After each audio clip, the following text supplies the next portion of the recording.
Assalamualaikum warahmatullahi wabarakatuh. Halo adik-adik, berjumpa lagi bareng kakak. Kali ini kita akan membahas soal-soal matematika untuk persiapan tes SIMAMA Poltekkes tahun 2022 ya. Kita langsung mulai aja membahas soal nomor 1. Nomor 1 ini tentang persamaan kuadrat. Jika alfa dan beta adalah akar-akar persamaan kuadrat x kuadrat plus 4x plus A-4 sama dengan 0, kemudian alfanya itu adalah 3 beta, maka nilai A yang memenuhi adalah, oke, kita ingat-ingat dulu ya, bentuk umum persamaan kuadrat. Bentuk umum persamaan kuadrat itu adalah AX kuadrat plus BX plus C sama dengan 0, di mana A-nya ini adalah bilangan di depannya X kuadrat atau koefisien X kuadratnya, B-nya adalah koefisien dari X, dan C-nya adalah konstanta. Nah, kemudian jika dari bentuk umum ini, dari bentuk umum AX kuadrat plus BX plus C sama dengan 0 ini, memiliki akar-akar persamaan yang dikasih nama X1 dan X2. Maka nilai X1 dan X2-nya ini nanti harus memenuhi beberapa kondisi.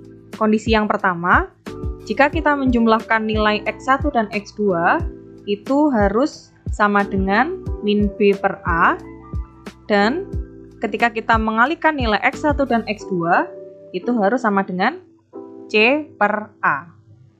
Gitu ya. Kemudian dari bentuk umumnya kita kembali ke soal. Persamaan yang diberikan adalah X kuadrat plus 4X plus A-4 sama dengan 0. Maka dari persamaan ini nilai A-nya atau koefisien di depan X kuadratnya adalah 1, B-nya adalah 4, kemudian C-nya, C itu tadi kan konstanta ya, yang tidak mengandung variabel. Maka C-nya ini adalah A-4. Kemudian dari soal, diberi nama akar-akarnya adalah alfa dan beta. Berarti nilai alfa dan beta harus memenuhi beberapa kondisi. Akar-akarnya adalah alfa dan beta. Maka nilai alfa plus betanya itu adalah min B per A, adalah min 4 per A-nya 1. Maka alfa plus betanya adalah min 4. Kemudian diketahui lagi bahwa nilai alfa itu adalah 3 beta. Maka nilai alfa ini boleh kita substitusikan dengan 3 beta.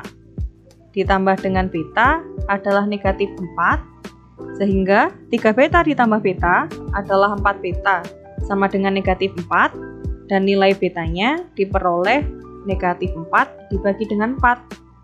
Maka betanya adalah negatif 1. Ini kondisi yang pertama ya, yang penjumlahan dua akarnya.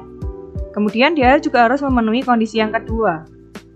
Perkalian dua akarnya, berarti alfa kali beta, itu harus sama dengan C per A. C-nya adalah A-4 dibagi dengan A, A-nya adalah 1. Yang mau kita cari adalah nilai ini, nilai A kecil ini. Berarti kita bisa substitusikan nilai alfanya ini, kita substitusikan dengan 3 beta dikali dengan beta adalah A-4 dibagi 1, berarti tetap A-4 ya. Kemudian 3 beta dikali beta, berarti 3 beta kuadrat sama dengan A-4. Sedangkan dari penjumlahan dua akar tadi, kita peroleh nilai betanya adalah negatif 1, berarti 3 kali negatif 1 yang dikuadratkan adalah A kecil min 4. 3 dikali negatif 1 kuadrat, berarti 3 kali 1 ya. 3 kali 1 adalah 3, adalah A-4, sehingga A-nya adalah 4-nya kita pindah ruas ke sebelah kiri, menjadi penjumlahan. Jadi A-nya adalah 7. Sehingga opsi jawaban yang sesuai adalah yang D. Nilai A-nya adalah 7. Kita lanjutkan ke nomor 2, masih tentang persamaan kuadrat. Jika P dan Q adalah akar-akar persamaan kuadrat 3x kuadrat min 2x min 5 sama dengan 0, maka persamaan kuadrat yang akar-akarnya adalah P plus 2 dan Q plus 2 adalah, ini kita disuruh membentuk persamaan kuadrat baru yang akarnya adalah P plus 2 dan Q plus 2. Kita ingat-ingat lagi materi persamaan kuadrat yang membentuk persamaan kuadrat baru. Oke. Persamaan kuadrat baru itu misal diketahui nanti akar-akarnya itu adalah A dan B yang memiliki akar-akarnya A dan B. Maka nanti persamaan kuadrat barunya adalah X kuadrat dikurangi A plus B X ditambah dengan A dikalikan B sama dengan 0. Jadi kan kita harus tahu nilai A plus B-nya berapa, nilai A kali B-nya berapa, di mana A sama B-nya ini adalah akar-akar persamaan yang akan dibentuk. Sekarang kita kembali ke soal. Persamaan yang diberikan adalah 3x kuadrat min 2x min 5 sama dengan 0. Nah, akar-akar dari persamaan ini dikasih nama P dan Q. Ini memiliki akar-akar P dan Q.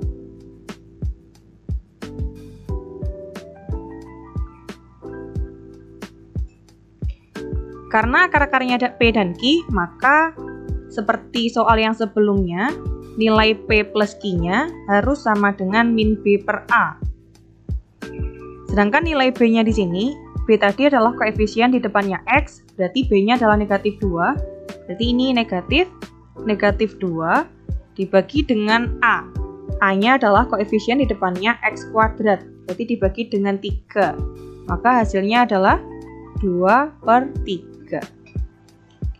Kemudian, nilai P dikalikan Q itu adalah C per A, di mana C-nya itu adalah konstanta, maka C-nya ini ya, C-nya adalah negatif 5 dibagi dengan 3. Maka nilai P dikali Q-nya adalah negatif 5 per 3. Sekarang kita ke akar persamaan baru. Akar-akar persamaan baru.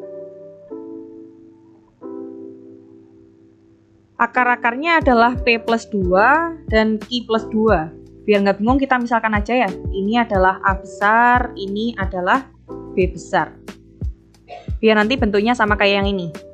Maka, karena kita misalkan A-nya adalah P plus 2, B-nya adalah Q plus 2, maka nilai A plus B itu kan berarti P plus 2 ditambah dengan Q plus 2. Jadi hasilnya berapa? Ini kan kalau dia dibuka kurung tetap jadi penjumlahan semua ya. P plus 2 plus Q plus 2. Maka sama dengan P plus Q. 2 ditambah 2 adalah 4. Kemudian tadi dari bentuk persamaan yang diberikan, diperoleh nilai P plus Q-nya adalah 2 per 3. Maka ini 2 per 3 ditambah dengan 4. Sedangkan 4, ini kan kalau kita samakan penyebut, 4 ini adalah 4 per 1. Berarti bentuk per 3-nya adalah 12 per 3. Sehingga hasilnya adalah 14 per 3. Oke, selain mencari A plus B, kita juga harus mencari nilai A kali B. A kali B-nya, misal di sini.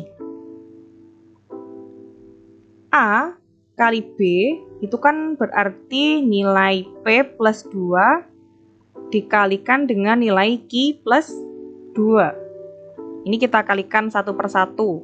P dikalikan Q, P dikalikan plus 2, 2 kali Q, 2 kali 2. Maka hasilnya adalah P kali Q adalah PQ, P kali 2 adalah 2P, 2 kali Q adalah 2Q, 2 kali 2 adalah 4. Kemudian kalau kita ubah bentuknya, biar kita bisa substitusikan nilai ini, nilai P plus Q dan P kali Q-nya, maka bisa ditulis sebagai PQ ditambah 2 kali P plus Q. Ini ya, ini kan sama-sama mempunyai koefisien 2, maka 2-nya boleh ditulis di luar kurung, ditambah dengan 4. P kali Q nilainya adalah negatif 5/3 ditambah 2 kali P plus Q-nya adalah 2/3 ditambah dengan 4. 4 itu kan bentuk pecahan pertiganya adalah 12/3. Maka ini hasilnya adalah min 5/3 ditambah 4/3 ditambah 12/3. Maka hasilnya adalah min 5 plus 4, min 1 ditambah 12, hasilnya adalah 11/3. Sehingga bentuk persamaan kuadrat barunya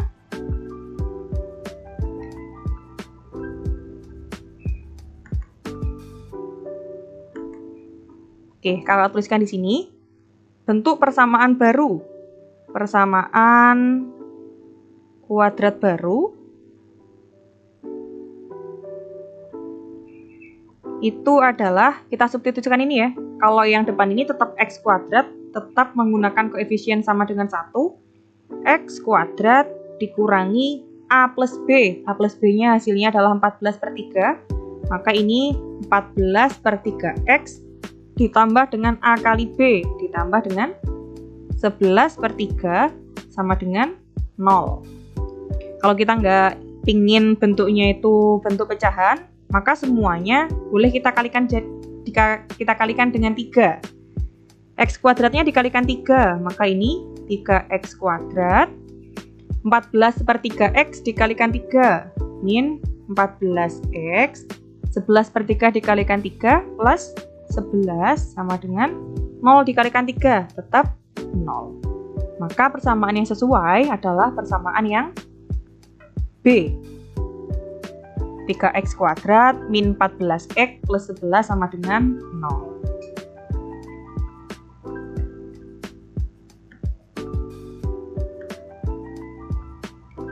Kita lanjutkan nomor 3.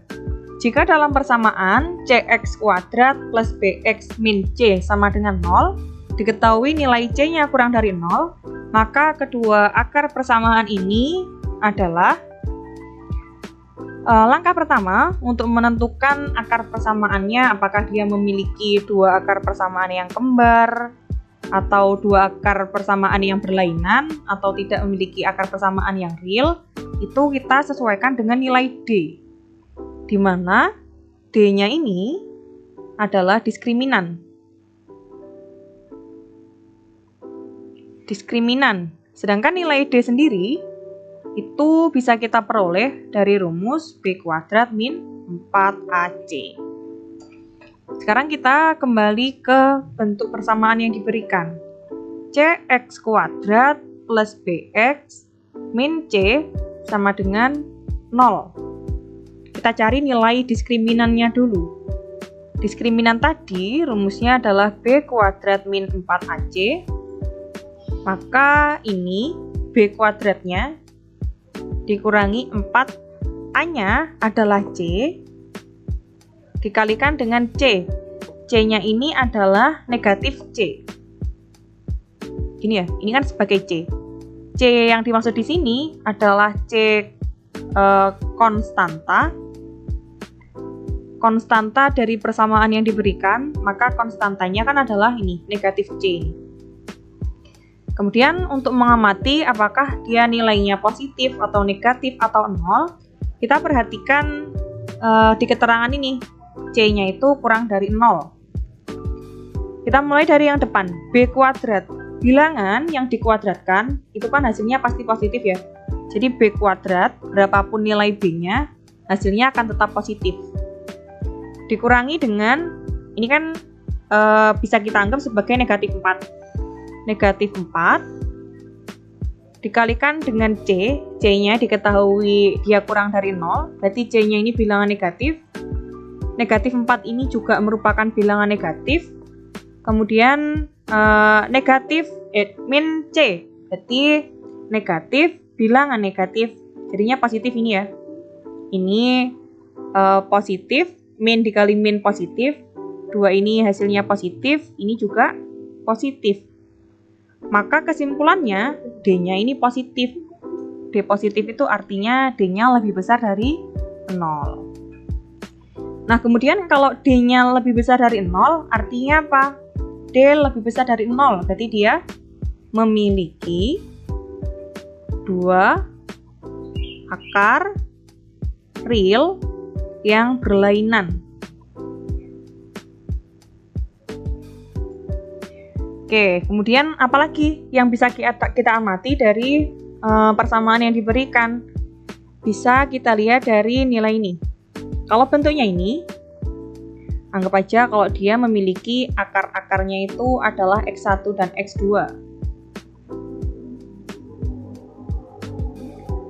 Maka nilai X1 dikalikan dengan X2 itu kan nilainya sama dengan C per A ya. C-nya ini, A-nya ini. C-nya adalah negatif C, dibagi dengan A, A-nya adalah C. Sedangkan tadi di soal diberikan bahwa nilai C-nya itu negatif. Berarti ini negatif, bilangan negatif dibagi dengan negatif. Negatif bilangan negatif hasilnya positif. Kemudian yang C ini yang bawahnya negatif. Berarti kemudian C dibagi C itu adalah 1, hasilnya adalah negatif 1. Nih ya, kalau hasilnya itu perkaliannya adalah bilangan negatif, artinya X1 dan X2-nya ini adalah berlainan tanda. X1 dikalikan X2 ternyata negatif atau kurang dari 0. Maka kan X1 sama X2-nya ini pasti tandanya berbeda. Karena kalau perkalian dua bilangan yang tandanya sama, itu hasilnya akan positif.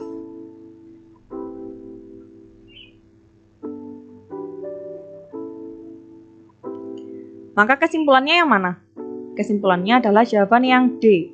Dua akarnya ini berlainan tanda. Kita lanjutkan soal nomor 4. Yang nomor 4 ini tentang logaritma. Nilai X dari X log 27 sama dengan 3 adalah, kita tuliskan bentuk umum logaritma dulu. Kalau ada bentuk A log B sama dengan C, maka nanti bisa dituliskan bentuk eksponennya ini adalah B sama dengan A pangkat C. Berarti dari bentuk X log 27 sama dengan 3 bisa kita tuliskan menjadi bentuk eksponen 27 adalah A-nya di sini kan sebagai basisnya, basis logaritma. Maka ini basisnya adalah X pangkat 3. Maka X-nya berapa? Berapa pangkat 3 yang hasilnya 27 atau dituliskan akar pangkat 3 dari 27. Maka X yang memenuhi adalah 3. Sehingga jawaban yang sesuai adalah jawaban yang B. Kita lanjutkan soal nomor 5, masih tentang logaritma. Jika X adalah 1/7, maka nilai dari X log 49 adalah X sama dengan 1/7. Kalau dalam logaritma, itu kita akan lebih mudah mengerjakan dalam bentuk eksponensial. Jadi penulisannya jangan bentuk 1/7, tapi 1/7-nya ini kita tuliskan sebagai bentuk 7 pangkat negatif 1. Bentuk eksponensial dari 1/7. Kemudian yang ditanyakan adalah X log 49. Sedangkan X-nya adalah 7 pangkat negatif 1. Log 49-nya adalah 7 pangkat 2. Ada beberapa sifat logaritma yang bisa kita terapkan untuk mengerjakan soal nomor 5.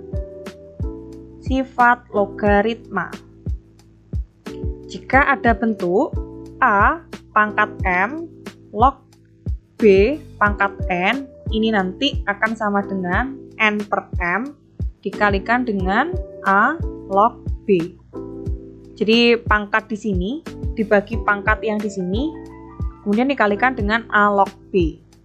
Sehingga bentuk ini, kalau kita sesuaikan dengan sifat logaritma yang kita tulis ini, akan menjadi 2 dibagi dengan negatif 1 dikalikan dengan 7 log 7. Kemudian nilai 7 log 7 itu adalah 1 menggunakan sifat ini. A log A itu sama dengan 1. Jadi kalau di sini dan di sini bilangannya sama, itu hasilnya adalah 1. Maka 2 dibagi negatif 1, negatif 2 dikalikan dengan 7 log 7 sama dengan 1, maka hasilnya adalah negatif 2. Jadi untuk soal nomor 5, jawaban yang sesuai adalah jawaban yang A. Gini ya. Oke, sekian untuk pembahasan soal persiapan SIMAMA Poltekkes tahun 2002 untuk matematikanya. Nanti kita berjumpa di video selanjutnya untuk membahas soal-soal yang lain. Terima kasih, semoga ilmunya bermanfaat. Wassalamualaikum warahmatullahi wabarakatuh.